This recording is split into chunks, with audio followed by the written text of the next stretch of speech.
Revolution and Represent 107.3 FM. My name is Tariq. Now listeners, you may remember not too long ago we had a spoken word artist by the name of Suli Breaks.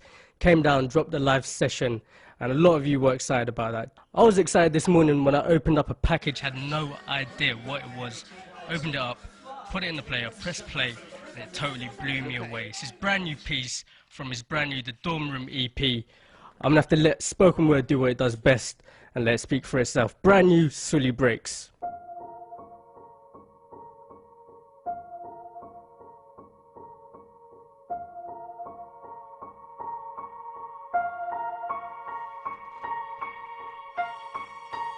Right now, there is a kid finishing parents' evening in a heated discussion with his mother, saying, why does he have to study subjects he will never ever use in his life?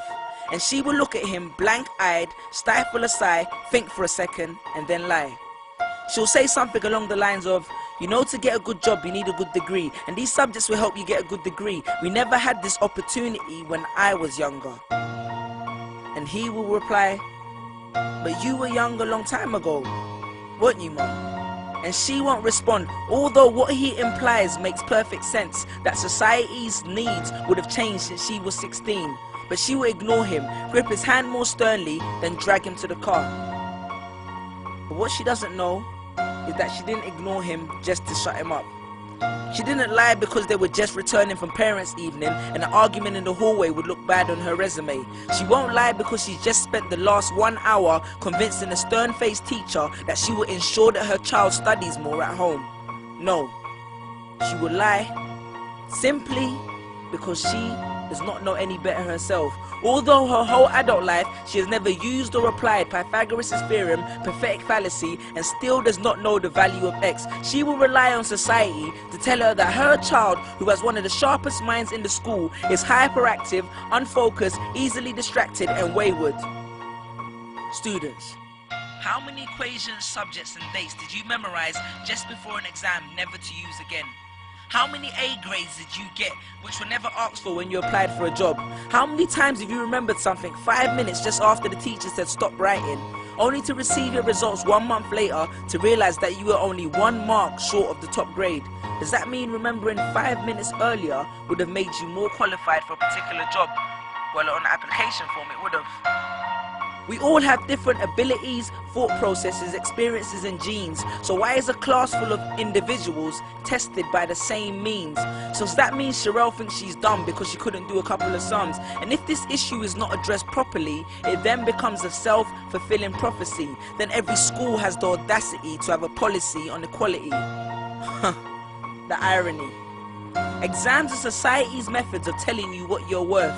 But you can't let society tell you what you are, because it's the same society that tells you that abortion is wrong but then looks down on teenage parents. The same society that sells products to promote natural hair, looks and smooth complexion, with the model on the box half photoshopped and has fake lashes and hair extensions, with pastors that preach charity but own private jets, imams that preach against greed but are all fat, parents that say they want educated kids but constantly marvel at how rich Richard Branson is, governments that preach peace but endorse wars, that say they believe so much in the importance of higher education and further learning, then why increase tuition fees every single year? I believe Miss Jefferson when she took me into the office and said that my exams would be imperative to my success, because we was taught to always follow when Miss Jefferson led. But then I took Jefferson out of the equation and learned to think for myself. I realized we was taught to always follow when Miss led. The irony. Test us with tests, but the finals are never final, because they never prepare us for the biggest test, which is survival.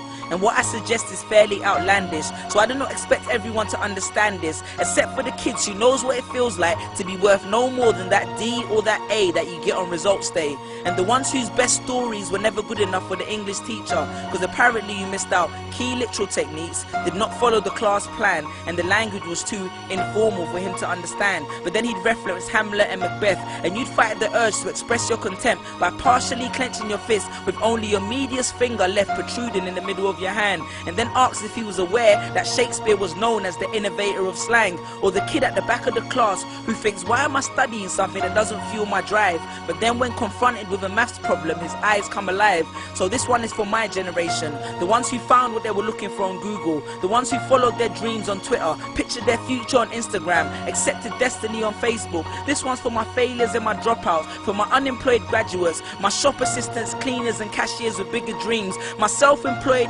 entrepreneurs, my world changers and my dream chasers. Because the purpose of why I hate school but love education was not to initiate a worldwide debate, but to let them know that whether 72 or 88, 44 or 68, we will not let exam results decide our fate. Peace. Just these pictures on my phone, sitting all alone, visualizing home. And all my friends were just these pictures on my phone, pictures on my phone.